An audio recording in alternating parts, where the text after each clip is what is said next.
మన మెస్లా ఇడ్లీ ఒక్కటి టైంకి వస్తుంది అనుకుంటే ఇప్పుడు అది కూడా లేట్ అవుతుంది. నమస్తే అందరికీ. మన 180 డేస్ డిసిప్లిన్ సిరీస్లో ఇది డే 9. గ్రౌండ్ మొగం చూడక చాలా రోజులైందని లేవంగానే గ్రౌండ్కి అయితే రెడీ అయిపోయినాం. 20 రోజుల తర్వాత మళ్ళీ ఒక 4 రౌండ్లు అయితే రన్నింగ్ చేసినాం.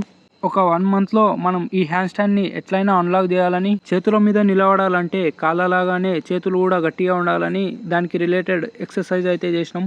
ఈరోజు ఎగ్జామ్ ఉందని తొందరగా గ్రౌండ్ నుండి వచ్చి ఫ్రెష్ అప్ అయి మెస్కి అయితే వెళ్ళిపోయినాం. నిన్న చపాతీ కోసం ఈరోజు ఇడ్లీ కోసం పోరాటం అయితే తప్పలేదు. 400 మందికి ఒకటేసారి టిఫిన్ రెడీ చేయడం కూడా అంత ఈజీ కాదు.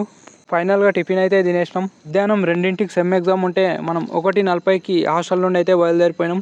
సాయంత్రం 5ంటికి ఎగ్జామ్ హాల్ నుండి సక్కా టీ తాగడానికి బయటికి అయితే వచ్చేసినాం. హాస్టల్కి వచ్చి కాసేపు రిలాక్స్ అయ్యి నెక్స్ట్ ఎగ్జామ్ కోసం ప్రిపరేషన్ అయితే స్టార్ట్ చేసినాం. ఈ సెమ్ ఎగ్జామ్స్ కంప్లీట్ అయ్యే వరకు మన 10 అవర్స్ స్టడీ ఛాలెంజ్కి ఒక చిన్న బ్రేక్ అయితే ఇస్తున్నాం. నెక్స్ట్ వీడియోలో మళ్ళీ కలుద్దాం.